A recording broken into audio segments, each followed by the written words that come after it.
My name is Benton Stokes. I'm a former fundamentalist, post-evangelical worship leader, and songwriter. I enjoy wry Manhattans, roller coasters, and road trips, just not all at the same time. I'm Elane O'Rourke, and I'm a teacher, an author, and a spiritual coach. I was a philosophy professor and a liberal pastor in a couple of former lives, and these days, I love aha moments and not-so-dry martinis. We have conversations about life and God with a queer perspective, over cocktails, like you. This is Cocktail Theology.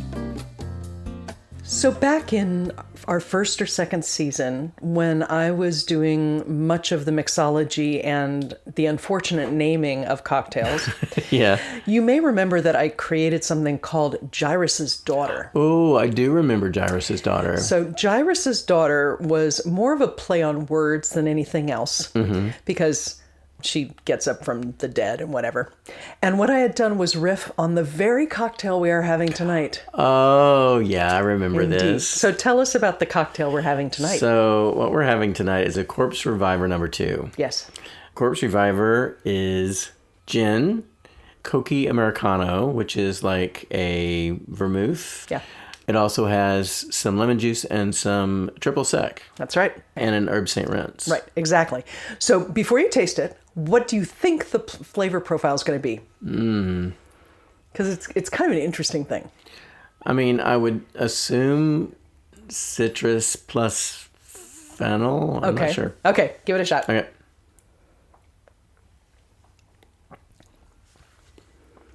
Oh, wow. Isn't that interesting? Yeah. It's really interesting. It's lighter than I expected. It's much lighter. It's much less sweet than one might have thought. Yeah, it's tart. Yeah, the triple sec adds barely, like basically what it does is even out the lemon juice. That's about it. Yeah. You get all this herb and depth. It's it's really good. it's really good. Okay. Yeah, this could raise you from the dead, actually. Maybe Jesus. Oh, never mind. Yeah. So when the lightning strikes me, just back up. It'll be fine. It'll be fine. Okay. So Let's be over there.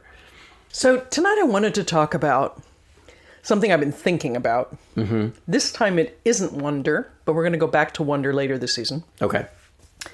I've been thinking about the cultural phenomenon of victimhood. Victimhood. Yeah. And I've been thinking about it in a bunch of different ways. I mean, part of it is I've been taking a lot of coaching type classes, both to work better with individuals, but also to work better with teams. And one of the tools of the particular stream of coaching education I've been getting is something called the drama triangle. And the drama triangle, I can describe it more, but the drama triangle is basically this idea that it's laid out as when three people are involved in a conflict. One is a victim, one is a hero, and one is a villain. Ah, okay. So it's the idea is that when two people are in conflict and they pull in a third person, it becomes this weird, and usually it's only one person who pulls in that third person. Right. It becomes this weird dynamic. But the thing that's more interesting about it to me is, as I have watched two people in conflict, very often one sees themselves as a hero, the other sees themselves as a victim.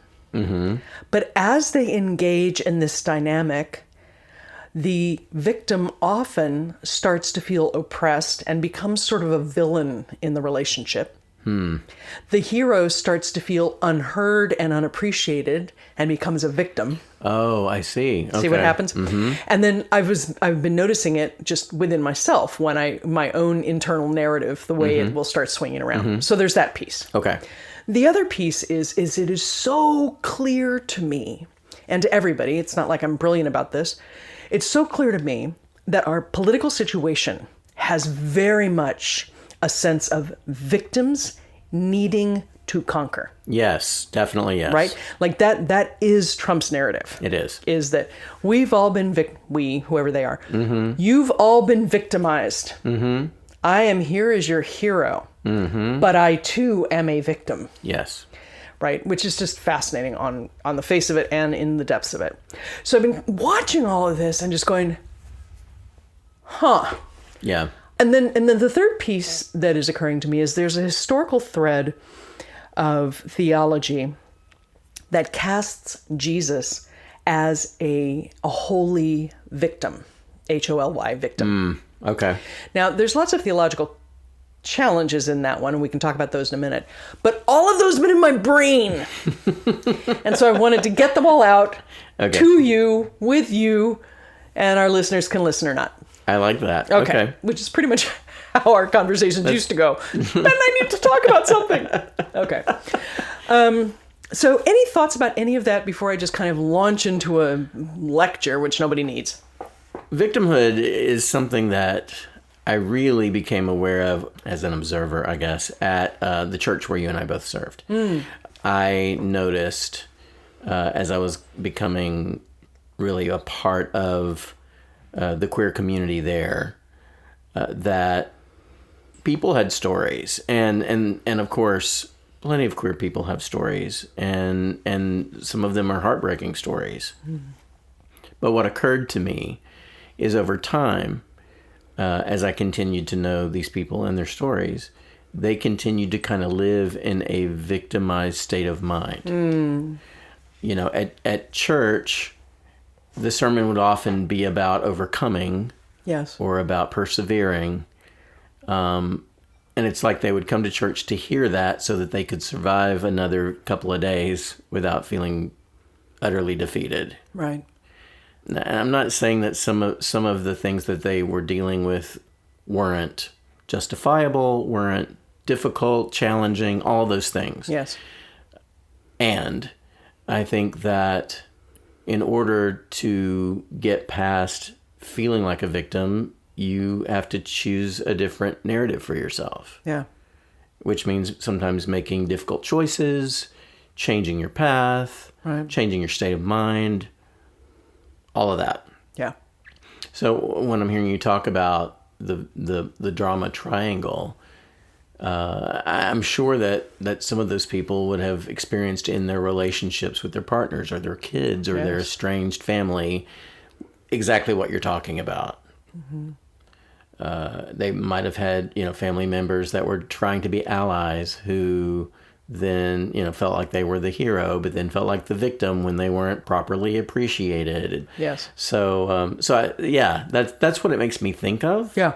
But I know there are plenty of applications outside of the queer community, but it is Pride Month, so so it's on your mind. It's on my mind. Well, yeah, and I mean the thing is it's true across the board. Like this is not that thing that we can get into in our own heads. Yeah. Even without other people, in our own heads between being heroes and victims and villains. Mm-hmm. And we never first of all, no one ever thinks of themselves as a villain. No. No one. We come to villainy out of feeling like a victim or wanting to be not so much a hero, but known, seen. Okay. So, which sort of counts in this particular way. So everybody has all this stuff. Like it's just simmering under the surface all the time. Wow. Right? And I fully believe that because all you have to do is be talking with somebody and push a little bit into the, wow, that sounds so hard for you. Mm-hmm. And they will often respond in, yes, I'm so glad you heard me, which is great. Or they'll respond in, no, it wasn't. I was fine. I went over, you know what I mean? Which becomes this either or, right? Yeah. And that's the problem with these kinds of narratives, right? Is that we are way more layered and complicated. And until we think of ourselves that way, it's very hard to break out of being all those things. Yes. I do want to say that people can be victimized. Okay? Mm-hmm. So saying that we shouldn't live in a victim narrative doesn't mean we haven't been victimized. Right. Okay. Okay. So if I go out in the street and I get beat up, okay, I have been a victim of this thing. Yes. That doesn't mean that I experience myself as a victim as part of my identity. Yeah, I see. Okay. So for example, many years ago, the apartment I was staying in was broken into not much was taken, TV, a couple other things, but somebody went rifling through my underwear drawer, which was a very disturbing experience to come back and see somebody rifle through my underwear drawer. Right. I was a victim of a household break-in. Mm-hmm. But I don't live my life feeling like I was a victim of a household break-in. I don't frame the world in terms of fear about someone breaking in. Yes. Okay? Even when I've lived in dangerous neighborhoods, I didn't start from you know what, I had this thing that happened to me, and so I will, you know what I mean? Mm-hmm. It's the difference between an activity happening and how you conceive yourself. Yeah. Right? Okay. So Viktor Frankl in Man's Search for Meaning, is the perfect example of how one could and should, in big scare quotes, feel like a victim, because he was in a concentration camp. Mm-hmm. But he didn't approach it that way. And he also didn't approach it like a Pollyanna. It wasn't like he was saying, this is all really fine. It's all going to be good in the long run. We came out of it all heroes. He was saying, you make choices about the way you see the world and what you're going to do in a particular day. Yes. Right? Yes. That's what I'm talking about. Mm-hmm. And I think that in our political landscape, it has become either we are victims who need to then conquer, or we are villains. There's no other thing except then we cast this hero on other people. Oh, okay. Right? Uh-huh. So we get Trump, who is a hero. But you may not believe that, but that's the view if you're a victim, right? Or we've talked before about, Jesus with the bandolier. Yes. We need a hero who will rescue us from this victimhood we are experiencing. Mm-hmm. Right. Make sense? Yes. So going back to that historical theology stuff, the idea that Jesus is a holy victim can come out of a number of different ways of thinking. One of them is that Jesus was a victim of a political situation or the victim of a betrayal or the very human kinds of things. Okay? That's one. That tends to be kind of the liberal Jesus was a victim. Yeah. Okay? You can also have that Jesus was a sacrifice by God, for God, which makes him a victim. Lots of problems with that. Yes. Lots of problems with the other one. Yeah. If we don't insist upon thinking of ourselves as victims, but instead think of ourselves as having been part of a situation that was damaging to us, that we are then choosing to move out of, then Jesus can't be a victim either. Yes, right. Right? Yeah. For either group. Right. Because to me, if I don't see Jesus as not wanting, but being willing to do this because of a greater end for it, which is a matter of choice. It's a matter of decision. It's a matter of I can see the promised land. I'm going to head towards it. Yes. Right? Then Jesus is just a hapless idiot for me. Yeah, I hear you. Right? Or he's a child who's been abused by his father. Right. I don't have any other place to go with that. Right.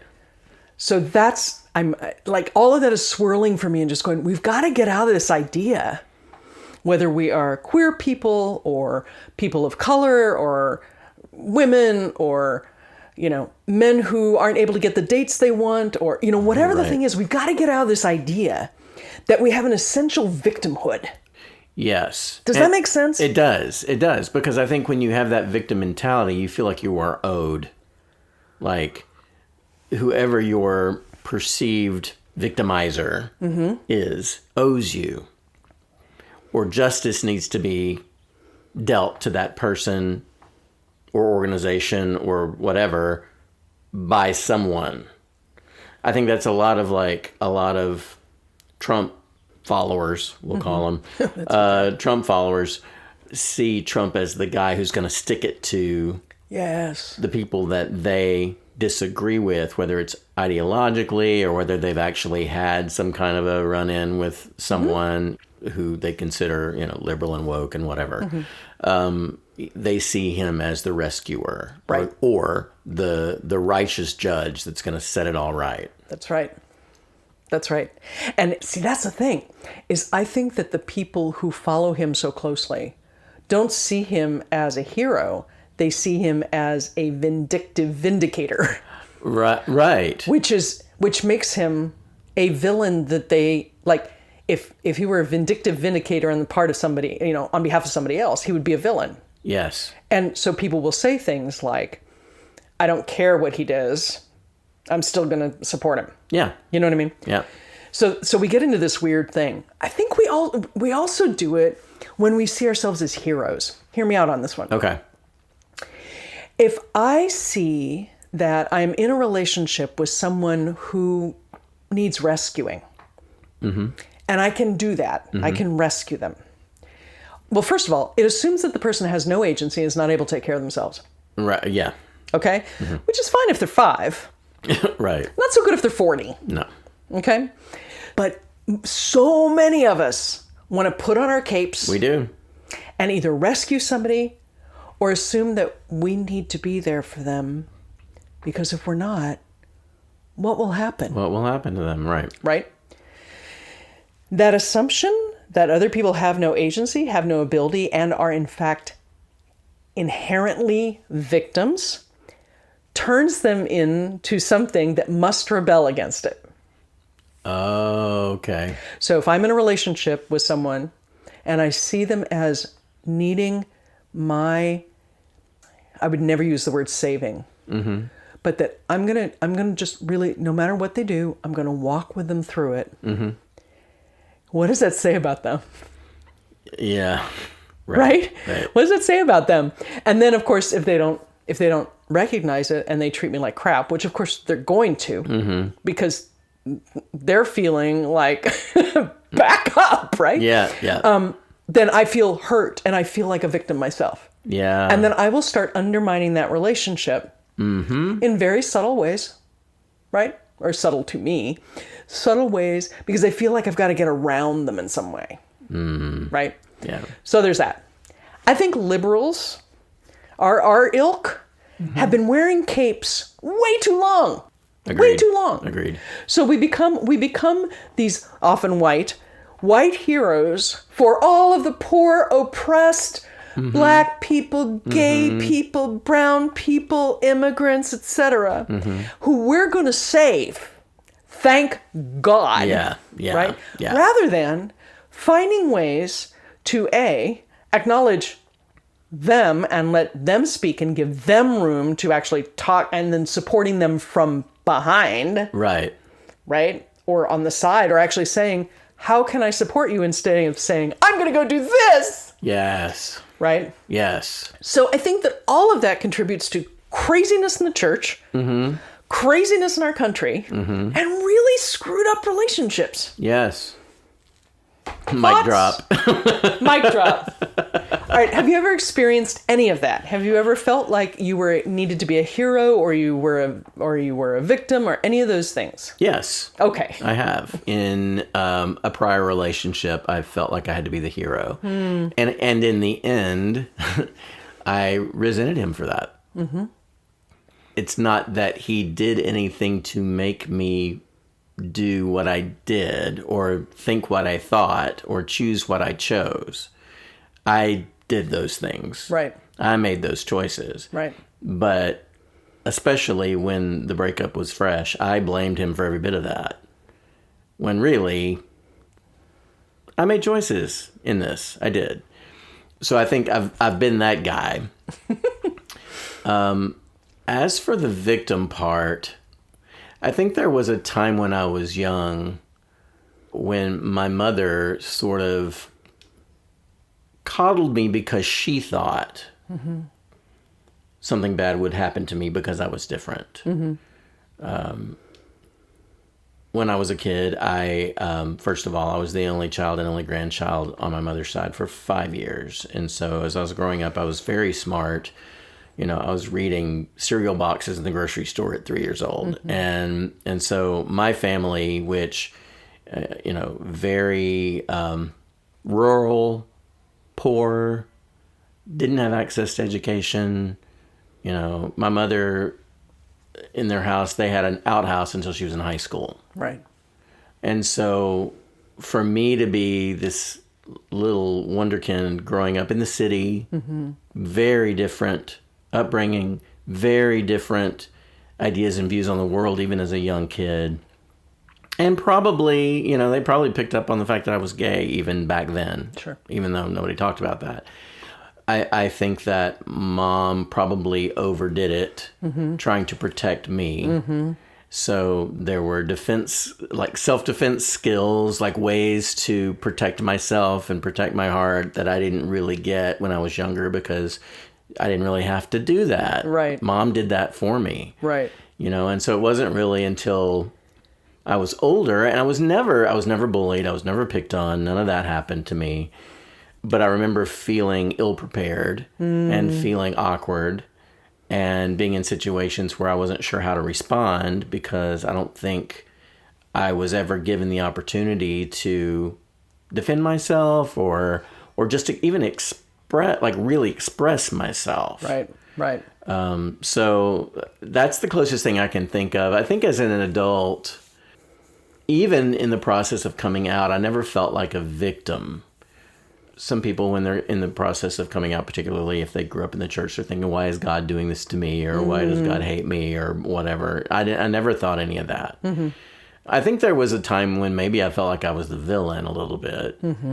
I've heard you talk about that. Yeah, probably around the breakup of my marriage and kind of some healing from that. I think there were times when I really kind of thought of myself that way. But yeah, I can see where everything you're talking about is a common experience for people. And really fighting that victimhood, that perpetually victimized state of mind can be really hard for people. Yes. It's something that we really have to pay attention to. Yeah. Especially if we are Jesus followers. Yeah. Jesus doesn't call anybody to be a victim. And I don't think Jesus saw himself as a victim. Get up and walk. Ever. Get up and walk. Right. Pick up your bed. Yep. Get up and walk. Get up and walk. Right. I see Jesus not as a victim or not as someone who was weak, but someone who was very confident in who he was. He knew who he was. Yes. And the things that he did were so countercultural that it would have taken somebody with guts to do those things. He was not, as we talked about in a former episode, he was not a wuss. That's right. So he was also not a victim. That's right. That's right. Yeah, and the challenge if we make Jesus a victim is he has to be the victim of somebody. Right. Right. And who? And who? Yeah. Right. If we say, well, Jesus was the victim of somebody, then I am going to be a victim if I follow him, which is part of the reason for, bandolier Jesus, right? I'm not going to be a victim, but I'm still going to follow Jesus. Yeah.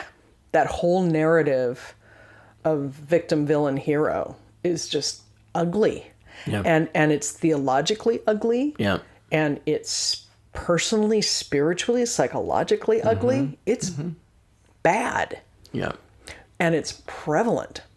It is. So one of the things that I'm wondering about is whether some of the ways we talk about claiming our pain, claiming experiences we've had that we know were either detrimental or that we experienced as detrimental, whether that's gone kind of over the edge.